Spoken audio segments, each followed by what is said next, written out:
Cucomatz, el rey maya que quiso unir a Mesoamérica.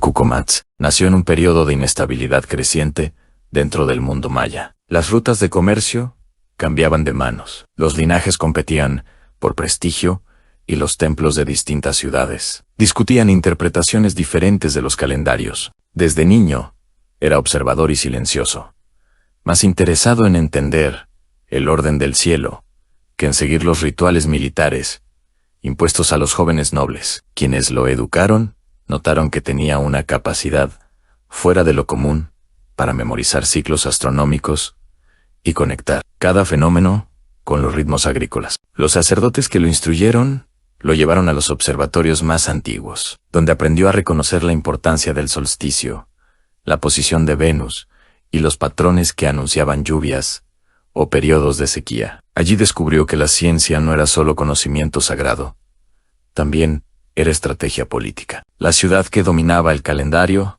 dominaba la legitimidad espiritual del territorio. Cucomatz comprendió que la armonía celestial podía convertirse en una herramienta para unir a pueblos dispersos. A medida que crecía, viajaba entre ciudades aliadas y enemigas. Observaba cómo cada una tenía fortalezas distintas. Unas dominaban el comercio marítimo, otras eran centros de escritura, otras conservaban tradiciones agrícolas ancestralmente exitosas. Para él, el verdadero poder no estaba en la supremacía de un solo reino, sino en la integración de esas habilidades. En ese pensamiento nacía su visión futura de unidad mesoamericana. Cuando heredó el mando, encontró un territorio fracturado. Los comerciantes denunciaban asaltos constantes en rutas que antes eran seguras. Sacerdotes de diferentes ciudades rivalizaban por la interpretación correcta de ciertos códices. Los nobles se disputaban antiguas fronteras que ya nadie recordaba con certeza. Era evidente que la región se encaminaba a un periodo prolongado de conflicto. Cucomatz reorganizó su consejo y convocó a los sabios más capaces. No buscaba solo guerreros o administradores. Buscaba matemáticos, astrónomos, arquitectos hidráulicos y diplomáticos. Para él, gobernar no era un acto de fuerza, sino de inteligencia colectiva. Ordenó revisar antiguos registros para entender qué había provocado la caída de alianzas previas. Encontró que, una y otra vez, la causa era la misma: la desconfianza entre ciudades que necesitaban compartir recursos esenciales. Su primer proyecto importante fue establecer una red de observatorios conectados. Cada observatorio debía trabajar con el mismo calendario corregido, lo que reduciría disputas y permitiría sincronizar rituales y temporadas agrícolas. Esta medida creó un sentido de orden que no se veía desde antiguas confederaciones ya desaparecidas. Las ciudades comenzaron a enviar representantes para validar los cálculos comunes, algo que fortaleció los primeros vínculos diplomáticos. Después, Cucomatz se enfocó en la infraestructura. Muchos territorios sufrían sequías repetidas, mientras otros tenían abundancia de agua. Diseñó sistemas de canalización y almacenamiento que requerían cooperación entre regiones, pues las obras cruzaban fronteras tradicionales. Esta estrategia obligaba a los gobernantes a negociar con él, y entre ellos, creando la primera estructura de colaboración técnica a gran escala. En décadas, el rey sabía que su proyecto no sería aceptado por todos. Había líderes que solo entendían la fuerza. Para ellos, Cucomatz creó una demostración militar muy controlada. No era una amenaza, era una exhibición de disciplina que mostraba que su reino tenía la capacidad de defender los acuerdos sin destruir a sus vecinos. Esta demostración le permitió negociar desde una posición de respeto sin caer en la guerra. Uno de sus logros más notables fue convencer a comerciantes rivales de firmar un acuerdo para estabilizar los precios de bienes valiosos, como la obsidiana, el cacao y ciertas resinas ceremoniales. Este intercambio regulado redujo los conflictos entre rutas marítimas y terrestres. Además, Cucomatz impulsó la idea de que los mercados debían ser espacios neutrales, protegidos por todos los reinos aliados. En esta primera etapa de su gobierno, su figura empezó a ser vista como la de un sabio Más que un monarca convencional, viajaba con frecuencia, escuchaba a los líderes locales y resolvía disputas mediante cálculos astronómicos, interpretaciones antiguas y argumentos de supervivencia regional. Para muchos pueblos, fue la primera vez que sentían que un gobernante no buscaba someterlos, sino equilibrar la región para evitar una crisis mayor, con la región lentamente encaminada hacia una estabilidad relativa. Cucomatz buscó avanzar hacia su objetivo más ambicioso: crear una alianza mesoamericana permanente, no una unión forzada, sino una estructura política que compartiera conocimiento, rutas de comercio y defensa común. Esta propuesta requería algo más que ciencia y diplomacia.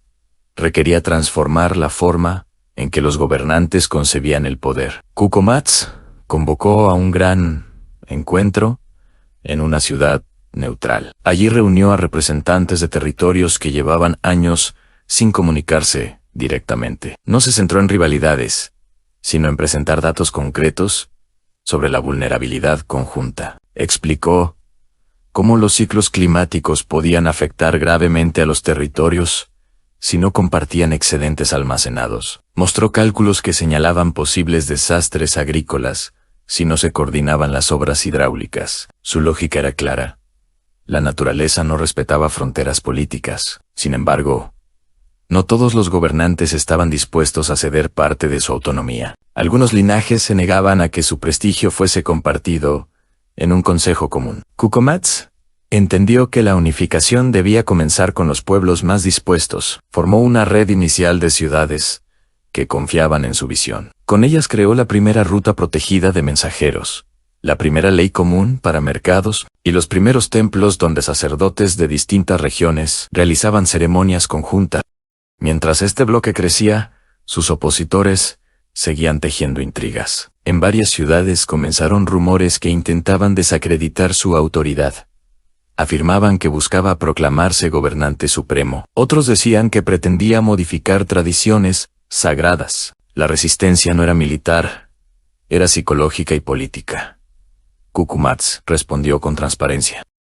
Viajó personalmente a los territorios donde circulaban los rumores. Habló con los sacerdotes locales y presentó pruebas de que su propuesta no anulaba sus costumbres. Otro aspecto crucial fue su labor como ingeniero. Junto a especialistas, diseñó grandes obras de captación de agua, terrazas agrícolas y sistemas de medición de lluvias. Las ciudades que se unían a su alianza recibían acceso a este conocimiento. Este intercambio técnico generó confianza y una percepción de beneficio mutuo. Incluso, ciudades escépticas comenzaron a enviar observadores para evaluar las obras. En los últimos años de su vida, Cucomatz logró consolidar la alianza más extensa de su época. Aunque no logró unir toda Mesoamérica, creó un sistema político que sobrevivió más allá de su reinado. La influencia de sus reformas dejó una huella tan profunda que algunos pueblos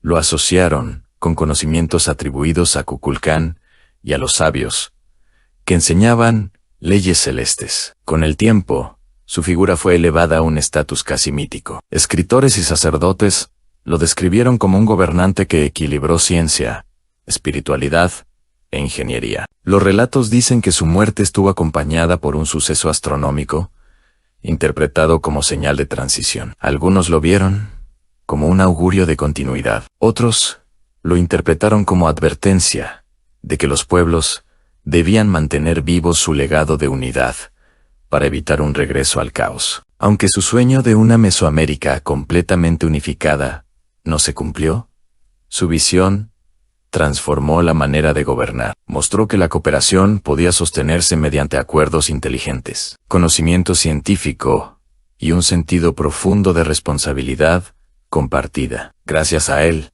muchas ciudades experimentaron un periodo de prosperidad que no habría sido posible sin su liderazgo. Su historia permanece como un recordatorio de que incluso en tiempos de tensión, un gobernante capaz de mirar más allá de su propio territorio puede cambiar el rumbo de una civilización entera.